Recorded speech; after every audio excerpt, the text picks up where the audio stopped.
A ver, voy a apelar a la memoria de ustedes, la memoria a corto plazo. ¿Se acuerdan cuál fue la primera canción que entonamos juntos esta noche?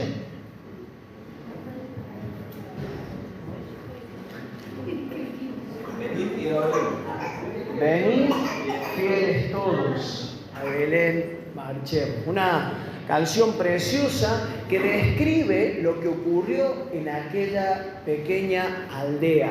Y yo quiero invitarles a que de manera figurativa podamos ir hoy a Belén. A lo mejor algún día podemos ir a la tierra de Israel y conocer esa ciudad y conocer lo que pasó ahí, ¿no es cierto? Pero me gustaría hoy, en función de lo que algunos textos en la palabra nos enseñan, que podamos ir a Belén. ¿Te animas a que viajemos juntos? ¿Sí? Bueno, muy bien, abróchense los cinturones entonces. Hay algo importantísimo y que no carece de significado en el lugar en el que Jesús nació, el lugar que Dios había preparado de antemano y había anunciado proféticamente para que su Hijo naciera hecho como vos y como yo, un ser humano. Y hay un texto que es el que quiero centrar para que podamos pensar en esto, y está en Miqueas capítulo 5, versículo 2. Ahí está en pantalla. Esto tiene que ver, te decía entonces, con la previa designación de Dios acerca del lugar donde Jesús iba a nacer. Ya estuvimos viendo hace un par de domingos atrás, la Biblia no dice en qué fecha nació Jesús. El 25 de diciembre es una fecha que se acordó socialmente, ¿sí? No sabemos cuál es la fecha, pero sí hay un significado importante acerca del lugar. Y dice Miqueas 5:2, pero tú, Belén Efrata, pequeña para estar entre las familias de Judá, de ti me saldrá el que será Señor de Israel, y sus salidas son desde el principio, desde los días de la eternidad. Me comí una parte, perdón. Pero tú, Belén Efrata, pequeña para estar entre las familias de Judá, de ti me saldrá el que será Señor de Israel, y sus salidas son desde el principio, desde los días de la eternidad.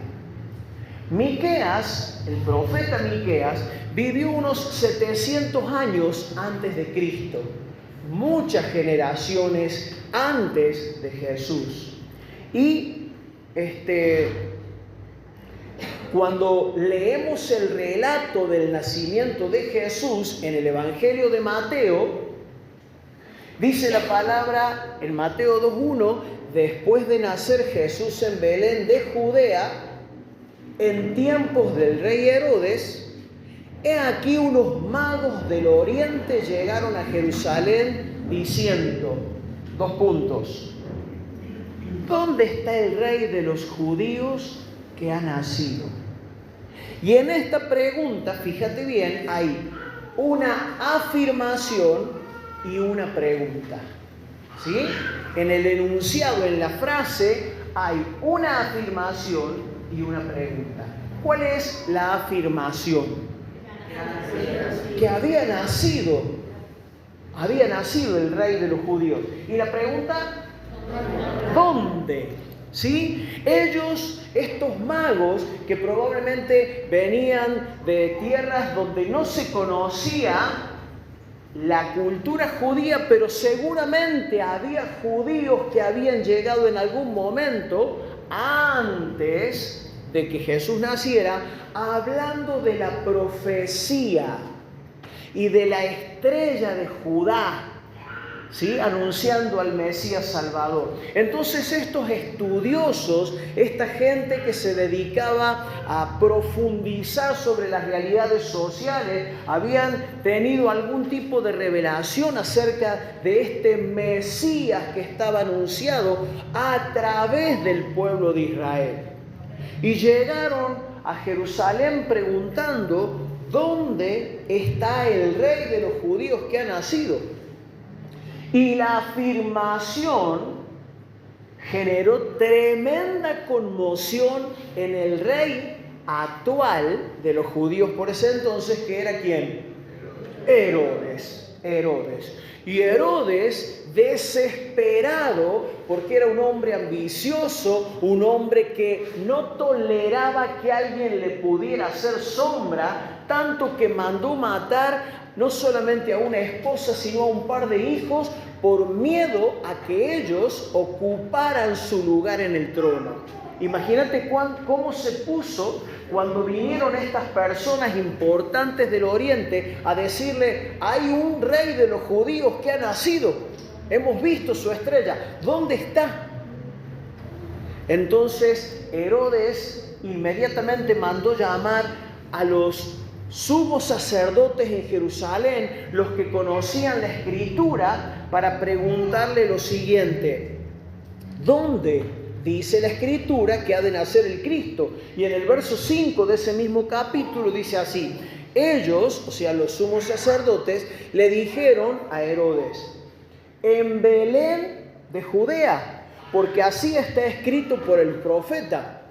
Y tú, Belén, de la tierra de Judá, no eres la más pequeña entre los príncipes de Judá, porque de ti saldrá un guiador que apacentará a mi pueblo Israel. Es decir, los sumos sacerdotes que habían sido convocados por Herodes le dijeron a Herodes la respuesta basándose en la escritura de Miqueas capítulo 5 versículo 2, donde habla del lugar, lo que preguntaban aquellos magos: ¿dónde está? ¿Dónde ha nacido? Y la respuesta era en Belén. En Belén. Resulta que el profeta Miqueas fue contemporáneo de otro profeta muy conocido que es Isaías. Y en la época de estos profetas la situación de Israel era terrible. Había una inmoralidad, había una corrupción social, política. Eso había generado problemas dentro de la nación, o sea, problemas internos, problemas civiles, pero eso también había puesto a la nación en jaque frente a los ataques de los asirios, por ejemplo, que estaban esperándolos de un momento para otro. Y en este contexto del pueblo de Israel es que Dios le da esta revelación a Miqueas, diciéndole que en Belén Efrata iba a nacer ese Salvador para Israel, el que iba a regir y salvar a Israel en aquella pequeña aldea de Belén. ¿Por qué Belén? ¿Por qué no nació en otro lado? Y el texto en Miqueas dice: y tú, Belén Efrata. Efrata es otra palabra que también designa la misma localidad de Belén. ¿Sí? Eran dos nombres para designar la misma localidad. Pero hay un dato interesante, porque la palabra Efrata significa capacidad fructífera o capacidad para fructificar. Después te lo voy a recordar ese dato porque es importante. El asunto es que en esta localidad de Belén Efrata es donde nació el Señor. Cantábamos nosotros: venid fieles todos a Belén, marchemos, porque esta es una canción que justamente describe lo ocurrido durante el nacimiento. Hay otro himno navideño, probablemente muchos no lo conozcan, es un himno viejo, que dice así el primer verso, escuchad: oh aldehuela de Belén, afortunada tú, porque en tus campos brilló hoy la sempiterna luz. Oh aldehuela de Belén. Y fíjense qué interesante, la palabra aldea, ¿sí?, según el diccionario, significa pueblo de poco vecindario. Pueblo de poco vecindario y por lo general sin jurisdicción. O sea, no tiene legislación propia, no tiene una gobernación, una intendencia, sino que depende, porque es pequeñita, de otra jurisdicción. Pero si aldea significa una localidad de poca cantidad de gente, ¿qué significará entonces aldehuela? Si aldehuela es el diminutivo de aldea. Más pequeño todavía. Es decir, Belén en la época del profeta y en la época donde nació Jesús fue una localidad humanamente insignificante. Vieron que a veces uno recorre una ruta, es decir, la 38, y hay localidades que se destacan o que son bien conocidas y que tienen su movimiento, tienen su gobierno, tienen un desarrollo laboral considerable, pero de pronto a veces hay localidades pequeñitas, ¿sí? Que no son ni tan conocidas ni tan nombradas. Con Horacio, una vez fuimos, no está Horacio, ¿no? No. Habíamos ido con Horacio y Silvia a una localidad que se llama Negro Guasi. ¿Lo escuchaste nombrar alguna vez? ¿No sabes el hotel 5 estrellas que hay en Negro Guasi? ¿No sabes los shopping que hay ahí? Bueno, para nosotros hoy, Belén se ha hecho una localidad famosa porque conocemos la historia bíblica, pero en realidad en aquella época era una localidad así, una aldeíta. ¿Sí?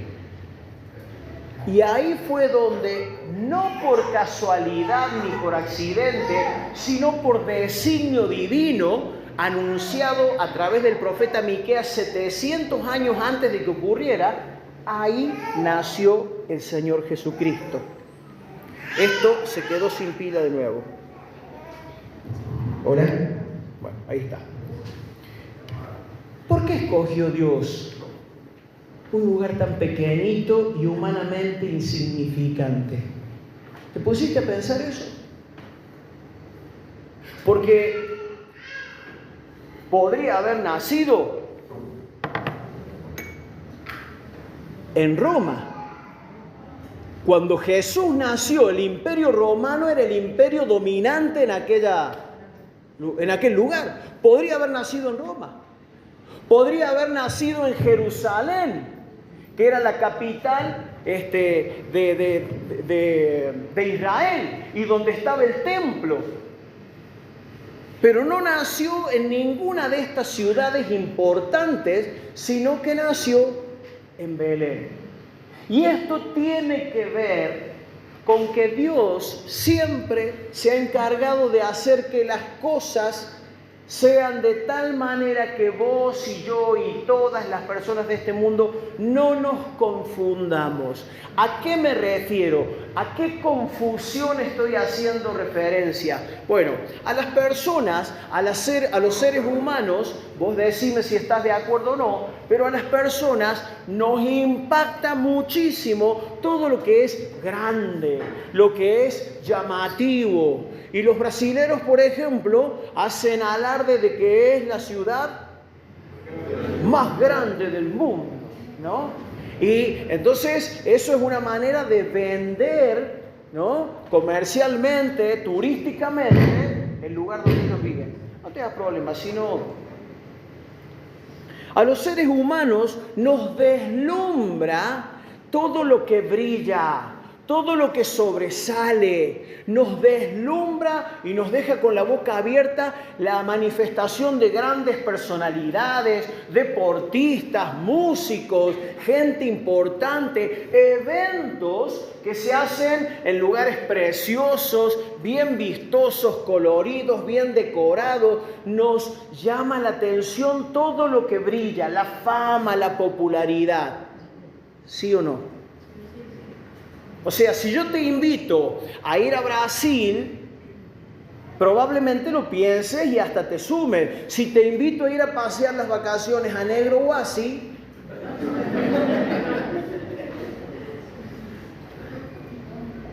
¿me entienden? A eso me refiero.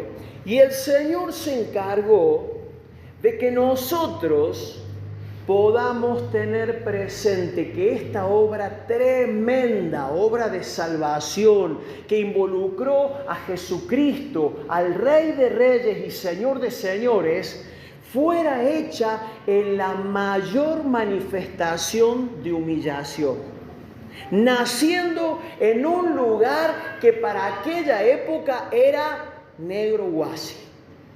Un lugar totalmente desconocido o ahí en el medio del campo, de la nada. Y claro, podría haber nacido, si fue en Belén, en alguna casita más o menos linda de Belén, que seguramente había la placita con las casas más céntricas, pero no nació ahí Jesús. Dice la palabra que no había lugar para ellos en ninguna casa importante o de albergue en el pueblo. ¿Y a dónde fue a parar? A un establo. A ver si podemos ponerlo en relieve, a ver si podemos contextualizarlo. María no parió a su hijo en el quirófano de una clínica que tenía habitaciones VIP. María no dio a luz a su hijo ni siquiera en el quirófano del hospital del pueblo. Tampoco fue una partera a atenderla en una casa. Jesús nació en un establo, un lugar que estaba designado para que vivieran los animales.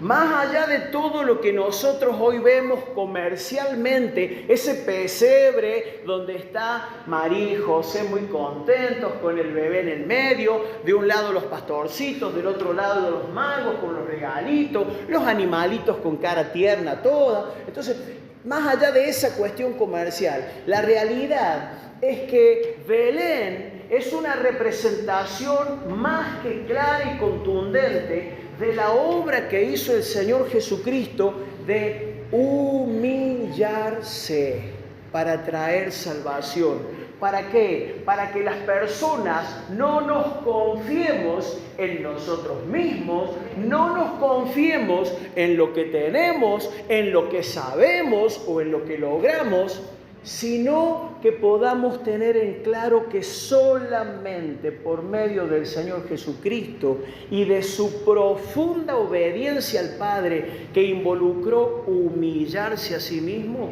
es que tenemos salvación.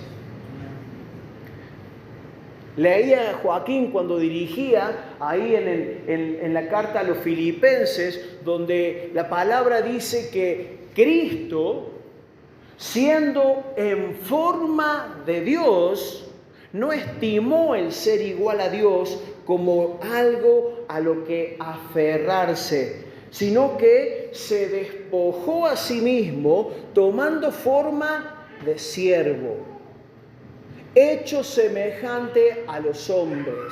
Pero aún estando en la condición de hombre, no aspiró a cosas que nosotros aspiraríamos. Si vos vas a tener, mamá, vas a tener un hijo, o cuando tuviste tu hijo, decime si no buscaste el mejor lugar para que tu hijo naciera, dentro de tus posibilidades.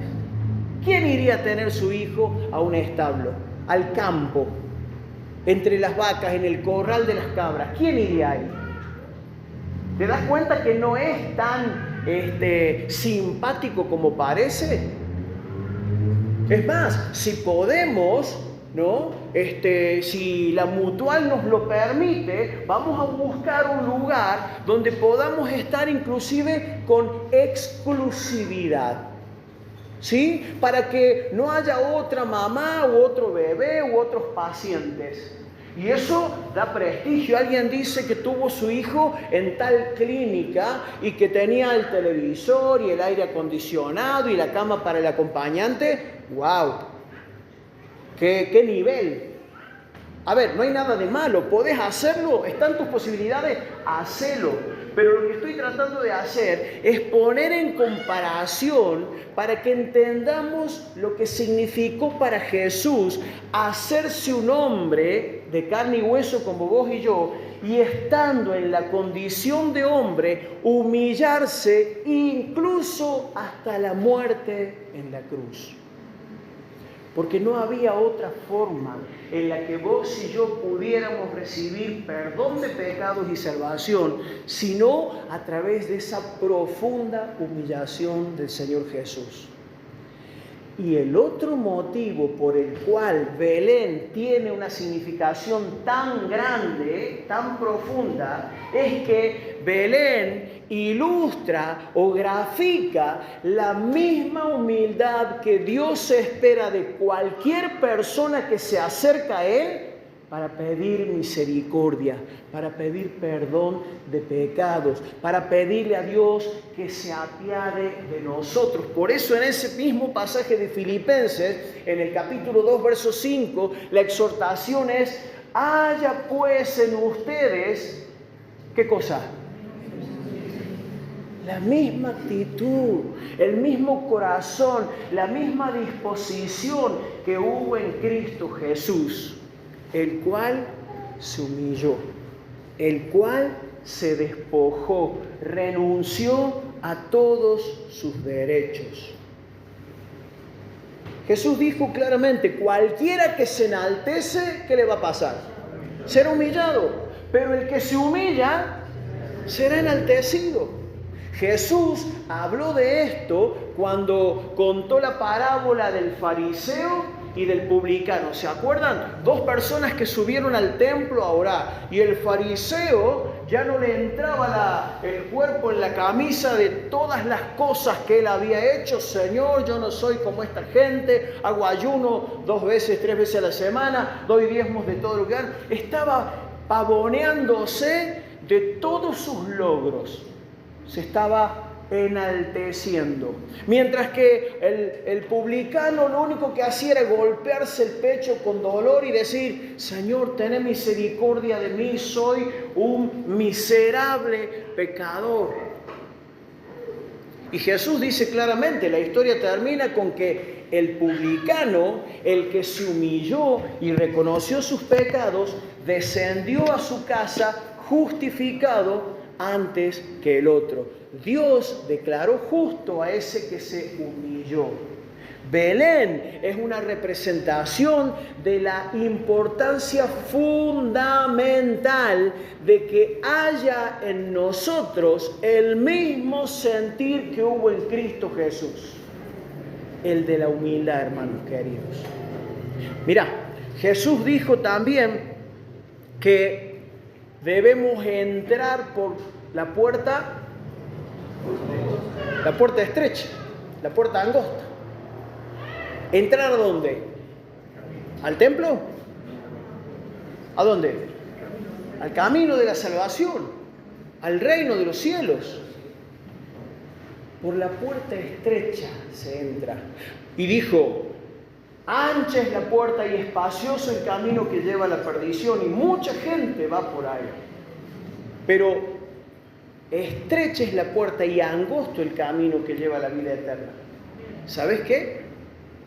No se puede entrar por esa puerta si venimos inflados y cargados de egos y de confianza en nosotros mismos y de argumentos y de todo lo que nos llena de orgullo. No se puede entrar por esa puerta con semejantes bultos tan ostentosos. Necesitamos hacernos chiquitos, o mejor dicho, necesitamos reconocer que somos muy pequeños, que somos totalmente necesitados de la gracia de Dios. Necesitamos reconocer que por nuestra cuenta no podemos hacer absolutamente nada. Hermanos, esto tiene que ver con el anhelo de Dios acerca de la actitud que espera de mí y de tu vida. Está muy bien que estudiemos, que progresemos, está muy bien que trabajemos, está muy bien que nos proyectemos. Dios nos da el ok, Dios nos da los recursos, Dios nos habilita para que crezcamos, pero sin perder de vista la importancia fundamental que tiene la humildad para nosotros. Y esto lo tenemos que recordar porque vivimos en un mundo que, como te decía recién, se desespera y se le hace agua a la boca de solo pensar que pudiera yo llegar a estar allá arriba. Pudiera ser al que todos miren, al que todos admiren, en el campo que sea, El que es músico quiere estar como músico ahí en el top 10. El que es profesional quiere destacarse y ganar más que todos los demás. Pero pasa dentro de las iglesias también. ¿O no te acordás que los discípulos entraron en una discusión para ver quién iba a ser el qué? El primero. Así que nos tenemos que cuidar porque ese germen que es el orgullo está metido en el corazón del hombre. ¿Crea en Dios o no crea en Dios? Y permitime ser más directo, por mucho respeto y temor de Dios, ese orgullo también está metido en tu corazón, como en el mío. Y si decimos que no tenemos esto, estamos mintiendo. Si decimos que no tenemos el pecado de orgullo, estamos mintiendo y estamos haciendo a Dios mentiroso. Entonces, este paso por Belén o este viaje a Belén, Efrata, pequeña entre las ciudades de Jerusalén, tiene que ver con que recordemos lo que Jesús hizo. No se valió de logros, no se valió de poder especial, no se valió de su lugar de hijo de Dios, ni de ser Dios mismo, sino que se despojó de todo eso, haciéndose un ser humano limitado como nosotros, y en esta condición no aspiró a ser el gobernador o el rey o el mandamás. Estando en esta condición, se humilló. Haya pues en vosotros este sentir que hubo en Cristo Jesús. Y si yo pregunto quién cree en Cristo, todos vamos a levantar la mano seguramente. Y si yo pregunto quiénes somos discípulos del Señor, todos queremos ser discípulos del Señor. Pero la pregunta es, ¿sos humilde de corazón? O sea, si le preguntara a tu esposo, a ver mujeres, si le preguntara a tu esposo, pregúntenme. No me pregunten. Ni le pregunten a ella también. Pero si la respuesta viniera de los que te conocen, tu familia, tus hijos, tus padres, ¿qué dirían? Ya es para que lo pienses, nadie me conteste ahora. Es para que lo pienses. ¿Qué dirían de vos tus compañeros de la escuela, tus compañeros de trabajo, los que te conocen? ¿Se podría reconocer que sos una persona humilde? ¿O te gusta andar mostrando tus logros, mostrando tus desarrollos, tus éxitos? Y hay algo que Dios quiere que entendamos, lo trabajó en la vida de Pablo. ¿Se acuerdan con el aguijón en la carne? ¿Para qué? Para que Pablo llegara a entender que de buena gana mejor me gloriaré. ¿En qué cosa? En mis debilidades. ¿Sos de contar tus debilidades? ¿Sos de contar lo que te cuesta? Yo tampoco. No me es fácil abrir el corazón y decir lo que me cuesta. ¿Por qué se creen que pasará eso? ¿Algún valiente que se anime a decir por qué pasará eso?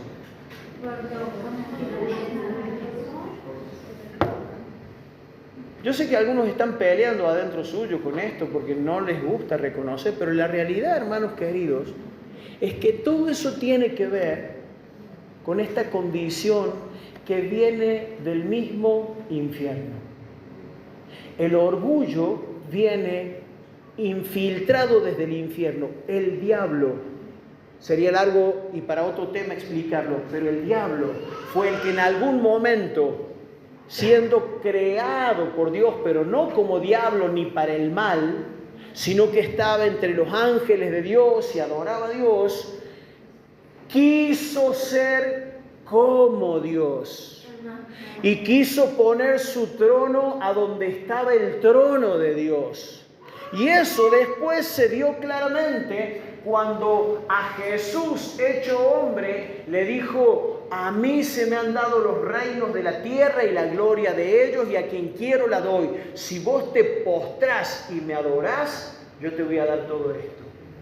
Evidentemente el diablo tenía sed, ambición de poder, de querer sobresalir, de querer destacarse. No quería ser un segundo, no quería ser alguien menor e inferior, quería ser el más grande. Y el ser humano cayó como chorlito cuando el diablo le dijo: si vos comes, vas a ser como... van a ser abiertos tus ojos y vas a ser como Dios, y vas a conocer el bien y el mal. Y eso sigue siendo tan apetecible, hermanos queridos, que nos comemos cualquier verso, cualquier cosa que nos prometa fama, popularidad, riqueza, progreso, desarrollo. Todo eso lo compramos, pagamos lo que sea por eso. Ojo, entiéndase bien, no estoy diciendo que no debamos trabajar y progresar sanamente. No estoy diciendo que esté mal estudiar, ni que esté mal proyectarnos a crecer. No, estoy hablando de la condición del corazón que quiere tener más, que quiere ser más importante, que quiere brillar, que quiere sobresalir. Ese es el gran problema. Belén es el lugar que representa la mayor humillación de la historia. El que era semejante a Dios no estimó el ser igual a Dios, sino que se humilló hasta la condición de hombre y después de eso hasta la muerte en la cruz. Ahí, en la casita probablemente y en el establo más humilde de la ciudad, de la aldeíta más insignificante, ahí fue a nacer el Hijo de Dios. Entonces, cuando Pablo dice: haya pues en vosotros este sentir que hubo también en Cristo Jesús, está alentándonos a que, sin perder de vista nuestra identidad en Cristo, cosa que Jesús lo tuvo siempre muy presente, sin perder de vista tu identidad en Cristo, vivas con un corazón humilde. Y si Dios te da mucho, dale gloria a Dios y úsalo para lo que Dios te permite, para bendecir a otros, para bendecir la obra, para bendecir a tu familia. Y si Dios te da un título, y si Dios te da riqueza, y si Dios te da inteligencia, gloria a Dios, úsalo para todo lo que sea útil, sin dejar de reconocer que todo es de Él, todo es por Él y todo es para Él. El problema no es tener cosas. El problema es cuando creemos que las cosas son nuestras por mérito propio.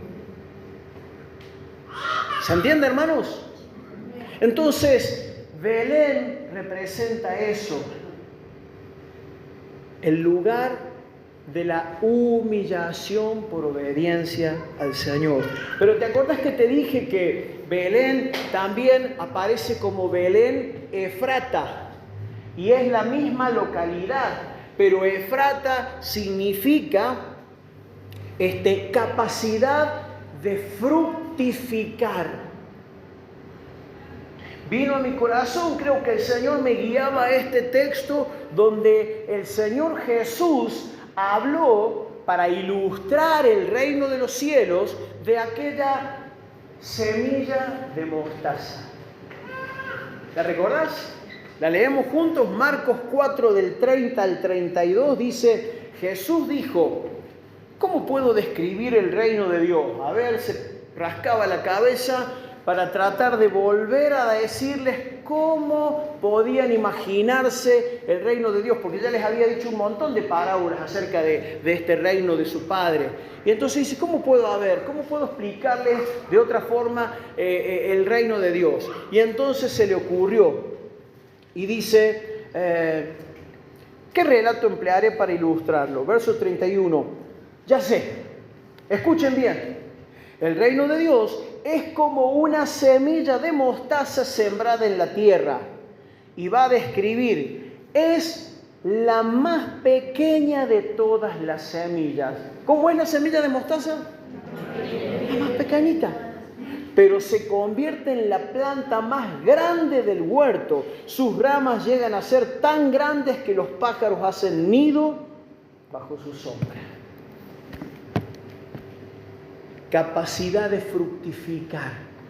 Cuando entendemos que no pasa nuestra vida por la abundancia de los bienes que tengamos, no pasa por los destinos turísticos que hayamos visitado, que si podés viajar, viajá, pero la importancia de tu vida o de la vida de una persona no pasa por la cantidad de países que conozca, ni por la cantidad de horas de vuelo. La importancia de la vida de una persona no pasa por cuánto gane, ni por cuántos títulos tenga.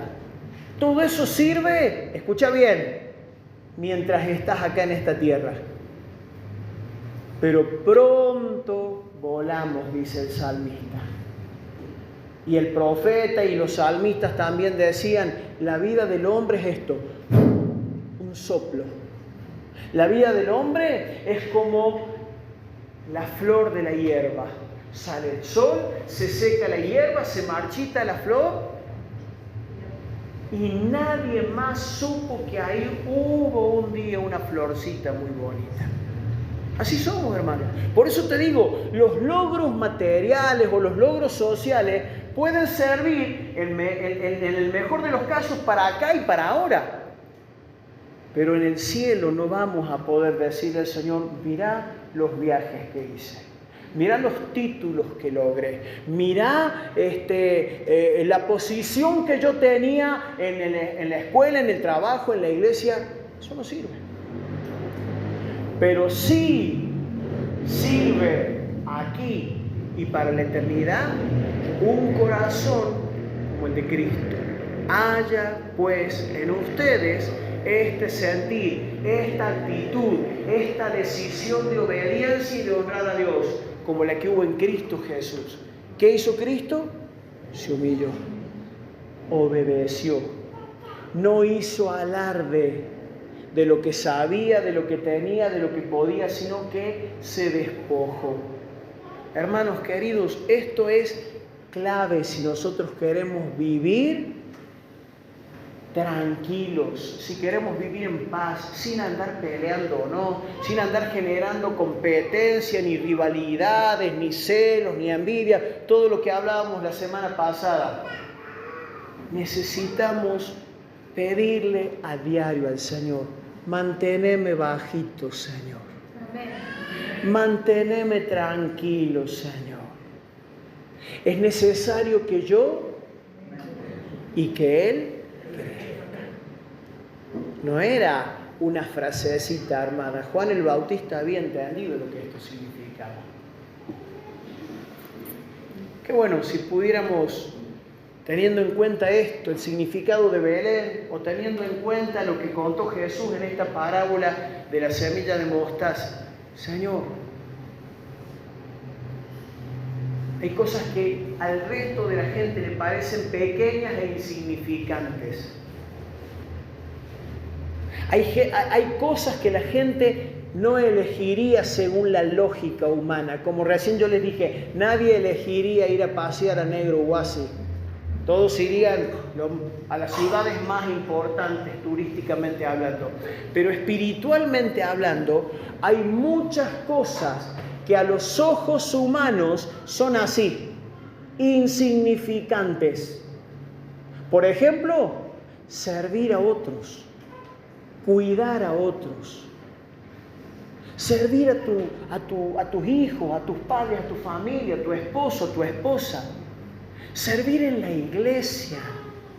Nos cuesta tanto, hermanos, entender esto. Creemos que es un derecho adquirido que yo venga al templo, sea una reunión del domingo, de mediados de semana o cuando sea, y que todo tiene que estar en orden. ¿Y saben qué? A Sandra y a mí muchas veces nos dicen, estaba la cocina sucia. Y sí, hubo alguien que usó y no limpió.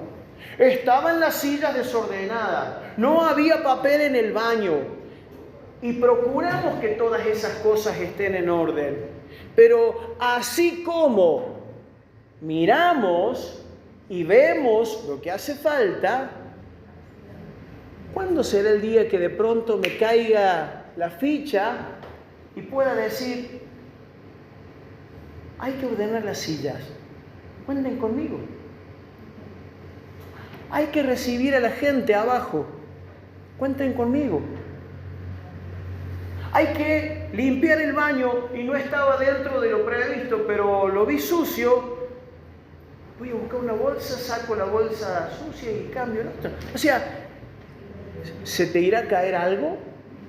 ¿Se te irá a desprestigiar el estatus? ¿Qué hizo Jesús con los discípulos después de que comieron la cena? Claro, es fácil. Qué olor a pata que tiene. Y a lo mejor está necesitando que alguien le lave los pies. No se da cuenta que siempre viene con esa ropa sucia y a lo mejor está necesitando que alguien le pueda facilitar una remera, una camisa limpia. No sé, el servicio es tan amplio, hermanos, pero esto tiene que ver con un corazón humilde, de siervo, un corazón de obediencia. Eso representa Belén. Y hay cositas, como te decía, que a los ojos de la mente humana son insignificantes, pero pueden llegar a ser tan grandes a los ojos de Dios, como esa semilla de mostaza. Oramos al Señor. Por favor, si mis hermanos me acompañan, o algo, chicos de la música.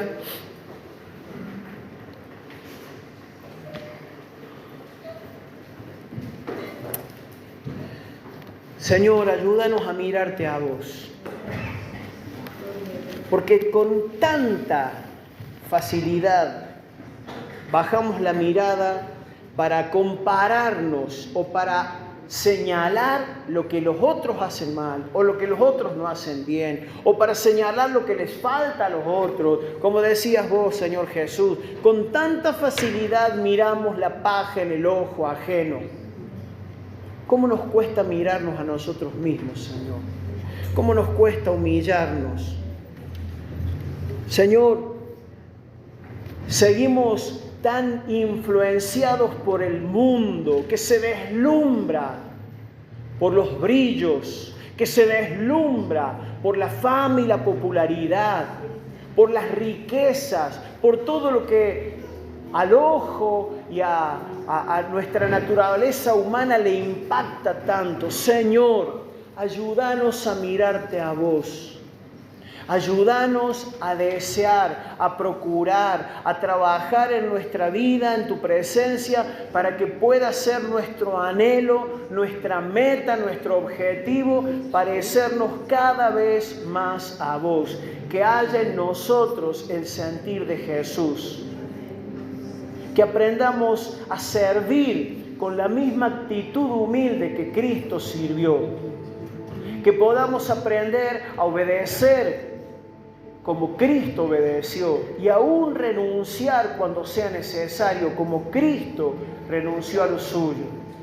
Probablemente la gente no nos aplauda, probablemente no seamos populares por esto, pero sí vamos a ser agradables delante de tus ojos, bendito Dios, porque eso es lo que vos estás esperando de cada uno de nosotros.